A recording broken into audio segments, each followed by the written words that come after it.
Allez, salut tout le monde, nous voilà avec l'Alpine, la Kyosho Phaser MK2, réparée en 3S. Donc on va voir ce que ça dit un petit peu là. Donc cette machine est déjà vendue. On va essayer de trouver un angle sympa.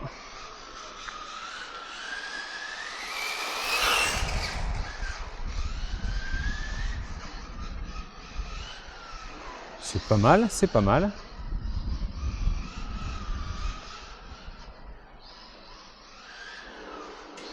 Donc cette machine elle est déjà vendue à Philippe, qui m'a contacté, qui m'a dit le jour où tu la vends ça m'intéresse. On s'est mis d'accord, je lui ai dit que je voulais faire encore un ou deux runs avec. Donc le voici, ça sera le dernier run avec, pour voir que tout va bien, pour être sûr avant de lui vendre. Et puis moi ça me fait un petit test supplémentaire.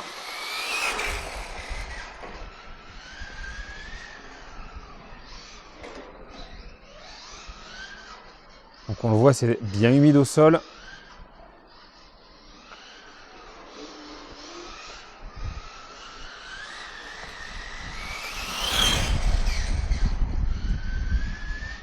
Ça s'entend vraiment bien. Hein. Hop, hop. Vous vous souvenez, je vous ai dit, j'ai l'art de mettre en image le contraire de ce que je dis en vidéo. Encore une fois, la preuve.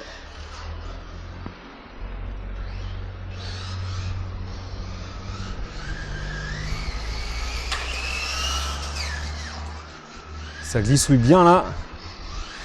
Aujourd'hui, on a plein de tests à faire. Ça fait plus de 3 semaines que j'ai pas roulé. J'étais pas au top de ma forme. Oh là là là là, avec le sol humide là. Ah mince, je vois pas le cône derrière. Donc là, on le voit sur la voiture. Elle est vraiment en mode rally game là. Je ne l'ai pas rabaissé au max. Je considère vraiment que c'est une machine faite pour rouler sur parking. Donc je préfère la mettre un peu plus haute. C'est pas exact que tu vas faire des chronos, c'est vraiment une voiture plaisir celle-là, je trouve. Et dessus j'ai mis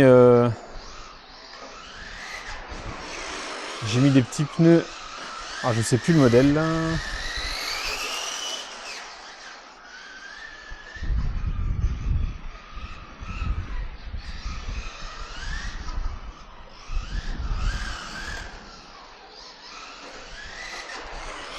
Donc aujourd'hui j'ai 11 machines à rouler pour tout vous dire.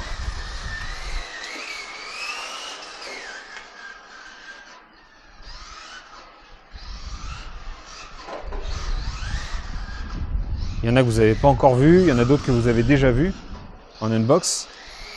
On va notamment se faire un comparo des deux motos que vous aurez peut-être déjà vu d'ailleurs. Niveau en vitesse, ça suffit largement en 3S là. Pour un petit circuit comme ça.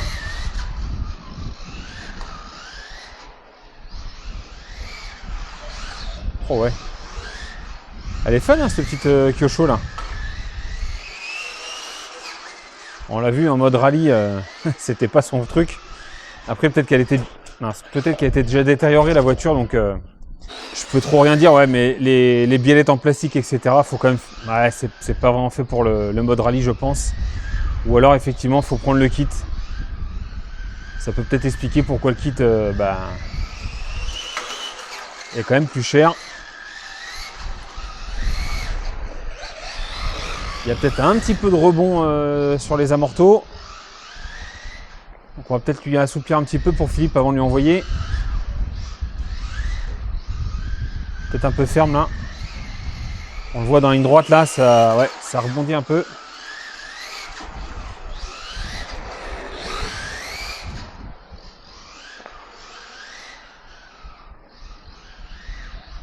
Par contre, ouais, niveau fun, il y a ce qu'il faut. Hein. C'est très très bien en 3S là. Donc ouais, ces petits pneus 1 dixième là, c'est des pneus Fast Tracks. Alors je sais plus exactement le prix, je les avais pris chez Ludo RC Shop 66. Je crois que c'était une dizaine d'euros de mémoire.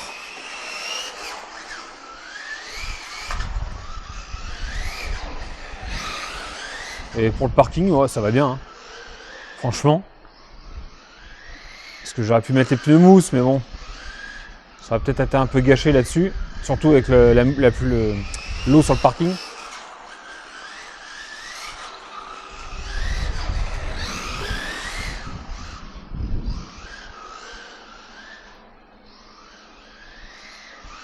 Tu vas voir un peu en speedrun là ce que ça dit. Le frein est peut-être un peu violent.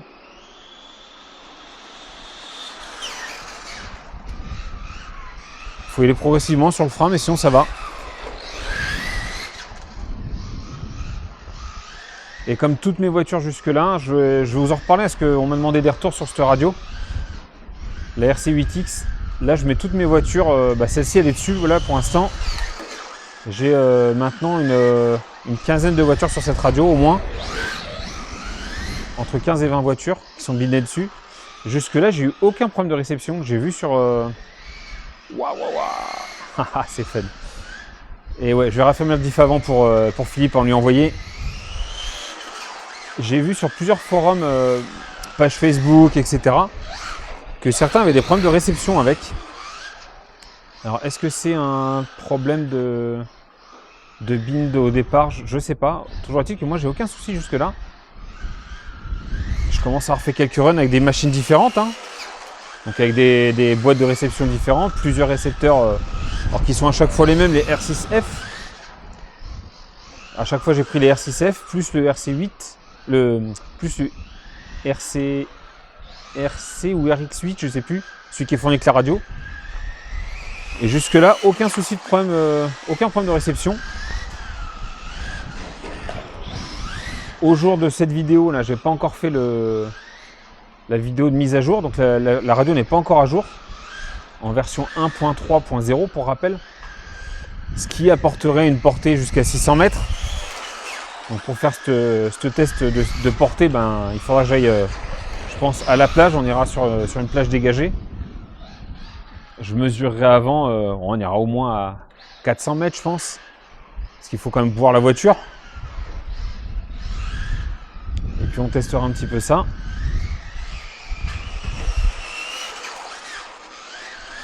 Le truc, c'est que je veux pas perdre toutes les radios, tous les réglages que j'ai fait jusque là. Donc il y a moyen d'enregistrer, je vous montrerai tout ça de façon vidéo. Il y a moyen d'enregistrer tous vos paramètres, puis de mettre à jour, et après de remettre tout ce qu'on a mis en mémoire avant. Donc il faut que moi déjà je trouve comment bien le faire pour pouvoir vous expliquer.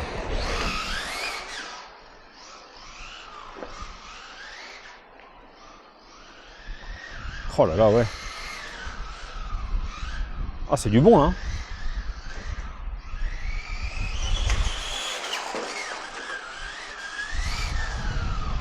Allez, je me le dis pour m'en rappeler, durcir le diff avant et assouplir un peu les amortos. Ça sera ce que j'aurai à faire avant de l'envoyer à Philippe. Après, donc on va se tester les deux motos. J'ai un petit roulage camion à faire parce que ça fait longtemps que je n'ai pas roulé le EPX. Et là, j'ai fait un petit circuit 1/10 exprès. Après, on va agrandir un peu pour les échelles 1/8 et 1/5. On a la MCD châssis court avec le Max 4 à tester là. En plus, avec le parking humide, je pense que ça va glisser en tous les sens. Ça va être très marrant. Ça va vraiment son terrain de jeu là. Oh, et les petites glisses que tu peux faire là, c'est très sympa. Hop, joli ça. Je trouve vraiment qu'elle a une belle gueule, ce petit carreau Alpine là. Alors elle est un peu abîmée, hein. Elle est pas neuve. Je l'avais acheté comme ça, mais franchement, le style est vraiment très sympa aussi. Je trouve un peu dommage le prix de ces machines. C'est un peu le seul reproche que j'ai à leur faire pour l'instant au Kyosho Phaser MK2 là. C'est le prix de base qui est un peu élevé, je trouve. En charbon, c'est plus de 300 € de mémoire. Tu payes les licences des carrosseries, hein. Les carrosseries sont magnifiques, mais tu les payes, hein.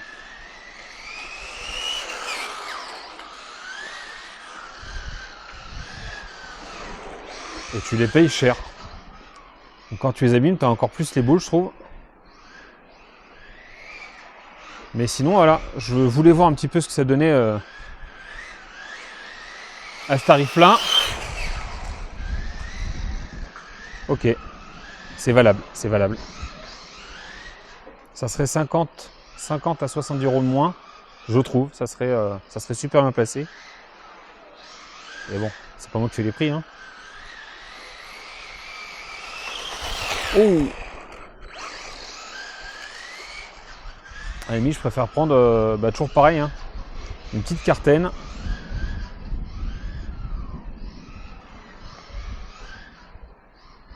Petite cartaine, vous trouvez des châssis à moins de 120 € actuellement. Vous mettez de l'électro dedans, une petite, allez, un petit 80 € d'électro et encore, vous pouvez vous en tirer pour un peu moins cher. Une carreau à 20 €, une petite peinture à 220, 230, allez, 205, allez, on va dire jusqu'à 250 € maxi. Vous avez un truc super bon en 1/10 avec la carreau de votre choix, votre peinture. Ça se réfléchit. Et pourquoi pas un EPX, hein, parce que le camion n'est pas si courant que ça. C'est un pilotage encore différent.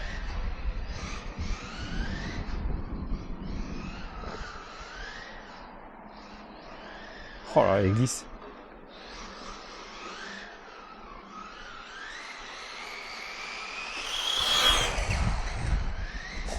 J'adore.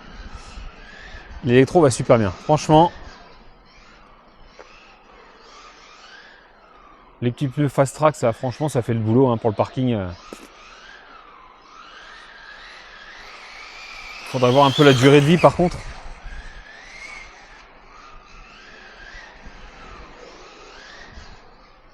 Ces pneus là, moi je vais les garder, je vais les donner les pneus d'origine avec des pneus rallye avec.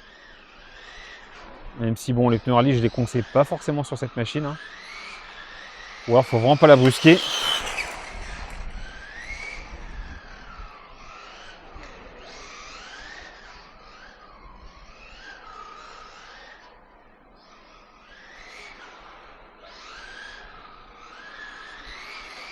Regarde ça, ah dommage. Ah, je l'avais bien là. On va voir un petit peu ce que ça donne pour vous demain ou dans les prochains jours. Ah mince, comparé à la Team Magic 4 aussi, avec laquelle je m'amuse beaucoup. J'ai fait 2 runs avec et c'est une traction pour rappel. Elle va très très bien cette machine. On a augmenté un peu le pignon, on va rouler en 3S là, on va voir un peu ce qu'elle dit. L'inconvénient de la Team Magic, c'est la place pour les lipos, c'est assez petit. Donc vous pouvez pas mettre de grosses lipos. En gros, au-delà de 2200 mAh, c'est compliqué de la caser. Ou alors, il faut mettre des sangles, des trucs pas très propres. Enfin, vous avez des supports en carbone d'origine, donc c'est dommage, je trouve, de mettre des sangles. Et niveau place, c'est limite. Oh ouais. Sortie de courbe là quand ça glisse, ça je trouve ça excellent. Mode rally game, c'est très sympa, hein. C'est pas une machine que j'emmènerai sur piste, mais pour jouer sur parking, ça va super bien. Ou alors faut une piste 1/10, hein. Je dis que j'emmènerai pas sur piste parce que j'ai pas de piste 1/10 à côté de chez moi. J'ai plutôt des pistes 1/8, 1/5, que ce soit à Bao ou à Saint-Afrique. Et plus ça va, ouais, plus j'aime rouler piste asphalte. Et la première des raisons, c'est tout bête, hein, mais c'est le nettoyage. Le nettoyage et du coup beaucoup moins de casse également. Moi qui aime avoir plein de machines, qui aime faire tourner les machines, ben ouais, forcément, hein, quand tu prends des machines de bâche, et que tu maîtrises pas trop comme moi, hein, je m'en cache pas. Je fais pas ça tous les jours du bâche et bah voilà, c'est un coup à prendre aussi. Comme chaque activité, il faut prendre en main les machines. Et c'est souvent que j'ai des casses, c'est ça qui me rebute un peu dans le bâche. Quand je vais rouler en TT, j'aime bien faire des sauts, etc. Et j'en veux peut-être un peu trop à chaque fois sur les sauts.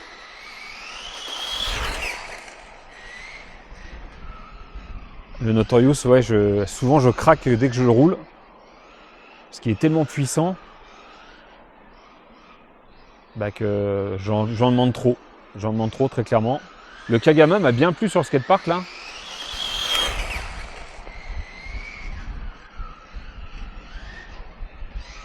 Par contre, j'ai vu après coup, en rentrant à la maison, j'avais une fuite d'huile. J'ai pété un amorto arrière. Il faut que je regarde exactement ce qui est cassé. J'ai pas démonté encore. Parce que je compte le rouler encore comme ça pour encore rouler. C'est pas grave. Je ferai une commande groupée de toutes les pièces cassées que j'ai abîmées. Il y a le support de roulette aussi. Ah. Allez, on va passer à la machine suivante. Je vais arrêter là. On va regarder un petit peu où ça en est niveau lipo. Ouais, le moteur est à 30 degrés donc ça chauffe pas. On pourra encore augmenter le pignon pour prendre plus de vitesse. Mais honnêtement, ça va, ça suffit, je trouve. Après, si Philippe veut augmenter, il le fera lui-même. Mais je trouve que ça va déjà très bien. Eh ben écoutez, on est à 3,7 donc il était temps d'arrêter. Voilà, moi ça me suffit. Donc fin du premier run de la journée. Voilà ce qu'il me reste à utiliser. Va falloir enchaîner les packs. Sur ce, une bonne journée à toutes et tous. Et comme d'habitude, bisous, caresses, salut.